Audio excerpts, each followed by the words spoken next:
জীবনে চলার পথে এমন কিছু মানুষের সাথে আপনার পরিচয় হবে যারা মনের অজান্তেই আপনার মনে জায়গা করে নেবে। তখন সেই মানুষগুলোকে আপনার খুব কাছের মনে হবে, খুব আপন মনে হবে। এমনই হয়, আর এমন হওয়াটাই স্বাভাবিক। হুট করে জীবনে আসা মানুষগুলোই আবার যখন হুট করে জীবন থেকে চলে যায়, তখন প্রচণ্ড কষ্ট আর আঘাত নিয়েই জীবনযাপন করতে হয়। জীবনে এমন কিছু মানুষের সাথে পরিচয় হয়েছে যারা জীবনে এসে খুশির বন্যা নিয়ে আসছে, দুঃখের বন্যায় ভাসিয়ে দিয়ে আবার চলে গিয়েছে। প্রচণ্ড ভালোবাসার পরেও কিছু মানুষ আপনার পাশে থাকবে না, আপনাকে তারা ব্যথা দিয়ে চলে যাবে। এমনই সময়, এমনই জীবন আমাদের।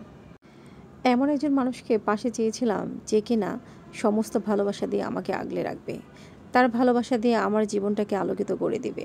কিন্তু সেই ভাগ্য কি আর সবার হয়? ভালোবাসা বলে পৃথিবীতে কিছু নেই। আপনি যাকে প্রচণ্ড ভালোবাসে কাছে আগলে রাখতে চাইবেন, সেই আপনাকে প্রচণ্ড কষ্ট দিয়ে দূরে সরে যাবে। এই পৃথিবীটা বড়ই নিষ্ঠুর। এখানে সহজ সরল মানুষগুলোর তেমন জায়গাই হয় না, তাদেরকে অনেক কষ্ট করে দিন যাপন করতে হয়। কারণ সহজ সরল মানুষ যেখানে যায় সেখানেই শুধু কষ্ট পায়।